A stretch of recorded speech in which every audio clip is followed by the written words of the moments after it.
High friends, good morning. Real blogger Jyoti চ্যানেলে সবাইকে স্বাগত। আশা করি তোমরা সবাই ভালো আছো। তো আবারও চলে এলাম তোমাদের সামনে একটা নতুন ব্লগ নিয়ে। আর আমি ভালো আছি সেটা বলতে পারছি না, কারণ আমি একটা মা। তো ছেলে যদি অসুস্থ হয়, একটা মায়ের বাচ্চা যদি অসুস্থ হয়, কোনো মাই হয়তো বা ভালো থাকতে পারে না। তো আজকে আমি ভোর 4টের সময় উঠেছি। ছেলের প্রচণ্ড জ্বর, তো 4টের সময় উঠে ওকে ওষুধ খাইয়েছি।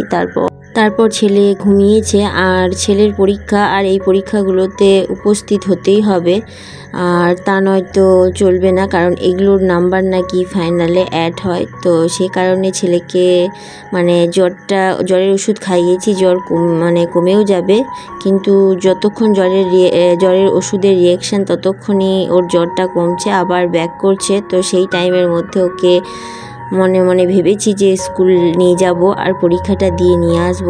যদিও বা কী করবে জানি না, যাই হোক, যেরকমই হোক, কিন্তু পরীক্ষাটা দিতে হবে। সেই কারণে আমি আর ঘুমোইনি। তো আমি উঠে পড়েছি।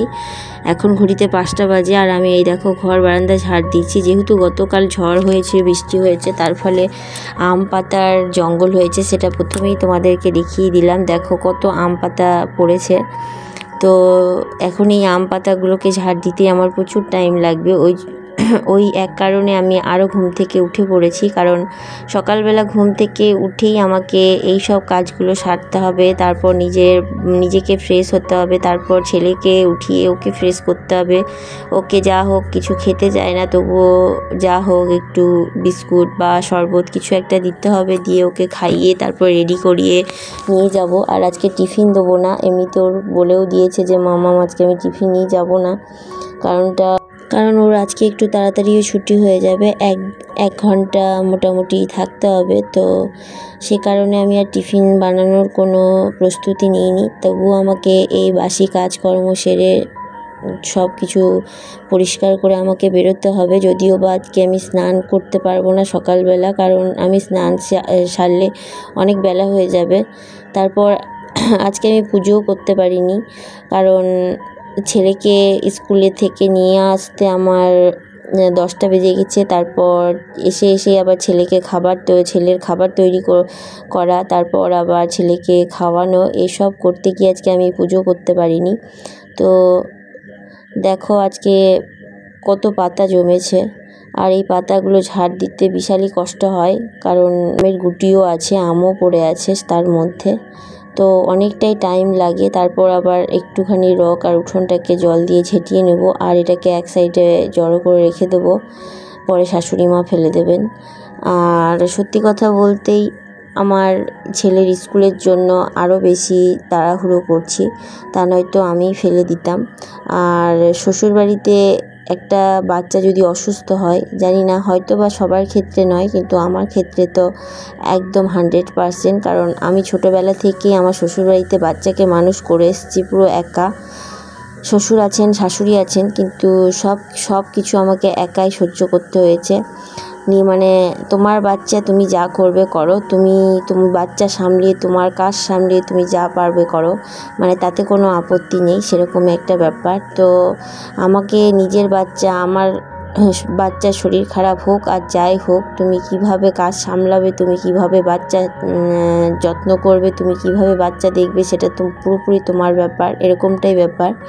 তো আমি বাচ্চাকে নিয়ে শ্বশুরবাড়িতে খুব সাফার করেছি প্রায় ছোট্টবেলা থেকেই, কারণ কোনো দিন কেউ একটু হেল্প করেনি, কেউ একটু বলেনি যে তুমি সারাদিন কাজ করছো, দাও বাচ্চাটাকে একটু আমি ধরি, তুমি এইটুকু টাইম রেস্ট নাও। তার ফলে আমাকে এখানে বাচ্চা নিয়ে প্রচুর সাফার করতে হয়, কাজ করতে হয়, প্লাস সব বাচ্চাকে সামলাতে হয়, সব কিছুই।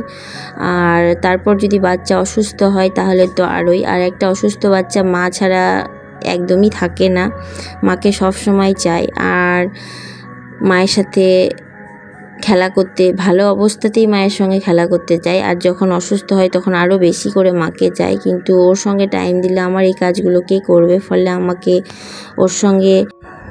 ও অনেক সময় একা একা খেলা করে, কিন্তু বিরক্ত বোধ হয়ে যায়। আর তার জন্যই ও বারবার খালি বলছে মামা বাড়ি যাব, কারণ আমার বাবা মা ওর সব থেকে ভালো বন্ধু, ওকে সব সময় ওকে টাইম দেয়। আর সব থেকে বড়, ওখানে যদি ওর শরীর খারাপ করে তো ওকে দাদাই দিদাই সব সময় টাইম দেয়, যাতে করে ওর মন ভালো থাকে। আর অনেকটাই আমি সেক্ষেত্রে হালকা হই, ভালো লাগে, কারণ বেশিরভাগ টাইমটাই বাবা মা ওরা সম্পূর্ণটা ওরা দায়িত্ব পালন করে। আর শ্বশুরবাড়িতে এসে যেন ছেলেটা শুধুই আমার, তার ঠাকুমার কোনো দায়িত্ব নেই। আর দাদু তো থাকা না থাকা দুটোই সমান। আর তার বাবা তো একটা মানে বাড়ির কর্তা, সে অর্থে তাকে বাইরের ব্যবসা বাণিজ্য সবই করতে হয়, সেই বা কতক্ষণ থাকে বাড়িতে, তো তার ব্যাপারটা পুরোটাই আলাদা। কিন্তু বাড়িতে থেকে যারা এরকমটা করে, টাইম দেয় না, তাদের কথাই আমি ভাবছি কিভাবে ওরা করতে পারে। তো যাই হোক, কেন করে আমি জানি না, বা সত্যি আদৌ পারে কি না জানি না। তো আমি নিচে সব কাজকর্ম সেরে ওপরে চলে এলাম, দিয়ে ওপরে এসে ঘর বারান্দা সব ঝাড় দিব। আর যেহেতু একটু ঝড় হয়েছে বলে আজকে বেডশিটটা তুলে নিয়ে ছেড়ে দেবো। আর নিচের শুধু ঘরটাই, আমার বিছানাটাই শুধু তোলা হলো না, বাকি আমি সব পরিষ্কার পরিচ্ছন্ন করে ফেলেছি। তারপর আমি এখন বাথরুম সারবো, এই সবগুলো করে তারপর ছেলেকে তুলিয়ে ছেলেকে রেডি করাবো, নিজে রেডি হব, তারপর ওকে নিয়ে বেরোবো। যেহেতু ওর শরীরটা খারাপ বলে ওর সঙ্গে, যদিও বা স্কুলে আমাকে ঢুকতে দেবে না, কিন্তু বাইরে থাকবো, কখন কি দরকার হয় বা শরীর কেমন থাকে না থাকে সে কারণে একটু বাইরে থাকবো। আর আমাকে ছেলের সাথে থাকতেই হবে, কিন্তু আমি এও জানি যে বাড়িতে ফিরে আমাকে সম্পূর্ণ করতে হবে ছেলের খাবার থেকে, রান্না বান্না থেকে সব কিছু। তো সে কারণে আমি বাড়িতে ফিরে এসে রান্না করব বা পুজো করব, সেটা কখন করব, কিভাবে করব, সব টাইম আমি আগে থেকেই ছক করে রাখি প্রত্যেকটা কাজ। কিন্তু দুর্ভাগ্যের বিষয়, আজকে সোমবার দিন মানে শিব ঠাকুরের মাথায় জল দিতে পারলাম না, কারণ এসে আমাকে ছেলের খাবার তৈরি করতে হয়েছে, ছেলেকে ওষুধ খাইয়ে দিয়ে খেতে নিজে মানে ছেলেকে ওষুধ খাইয়ে দিতেই সবাইকে, বর এসেছিলো তাকে খাবার দিতে গিয়ে সব কিছু করতে গিয়ে দেখি ঘড়িতে তখন 12টা বাজে। তখন ভাবলাম তখন যদি আমি স্নান করতে যাই, তারপরে কাচাকুচি আছে, স্নান করব, কাচাকুচি করব, তো এদিকে আবার রান্না করতে দেরি হয়ে যাবে, তারপরে আবার দুপুরের ভাত খাবে ছেলে, তারপর ওষুধ খাবে,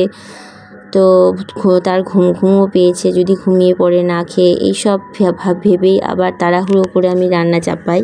তো সে কারণে আজকে আমার পুজোটা হয়নি, তো সে কারণে একটু মনটা খারাপ লাগছে। তো তোমাদের সাথে গল্প করতে করতে দেখো অনেক কাজ করে ফেলেছি আমি। ওপরের ঘরটাও গুছিয়ে ফেললাম মোটামুটি, দিয়ে এখন ঝাড় দিয়ে নিচ্ছি, তারপরে মুছে নেব। আর জানি না ভিডিওটা তোমাদের কেমন লাগবে, যদি ভালো লেগে থাকে প্লিজ লাইক শেয়ার সাবস্ক্রাইব করো, আর ভালোবেসে আমার পাশে থেকো। তোমাদের একটা লাইক আমাকে পরবর্তী ভিডিও বানাতে খুব মোটিভেট করে, তো প্লিজ আমাকে একটা লাইক দিও। আর আমি এদিকে ঝাড় দিচ্ছি, ততক্ষণ ঝাড়টা দিয়ে তারপর আমি কাজ করতে করতে ভেবে নিই যে এটা করলাম, তারপর কি করব, এই সব করতে করতে আমি ঠিক সারাদিনে আমি এইভাবে ছক ধরে কাজ করি, ফলে আমার কাজও হয়ে যায়। তো ছেলেকে স্কুল থেকে নিয়ে এসে ওকে খাইয়ে সব কিছু করে দেখো ভাতও চাপিয়ে দিয়েছি, দিয়ে আমার আজকে স্নান করতে অনেক দেরি হয়ে গেছে। তো আজকে আমার স্নান সারতে অনেক দেরি হয়ে গেছিলো। তো সব কাজকর্ম মানে ছেলেকে খাওয়ানো সব কিছু করে তারপর সব পরিষ্কার পরিচ্ছন্ন করে সেরে আসতে স্নান করতে তো বিকেল 4টে বাজে। তো 4টের সময় এসে এই দেখো আমি তোমাদের সামনে একটা ভয়েস দিয়ে কথা বলেছিলাম, কিন্তু ভালো হয়নি বলে আবার মিউট করে দিয়েছি। তারপর এটা হচ্ছে সন্ধেবেলা, আমরা মিলে গেছি। তো আজকের জন্য এইটুকুই, সবাই ভালো থেকো, সুস্থ থেকো, টাটা।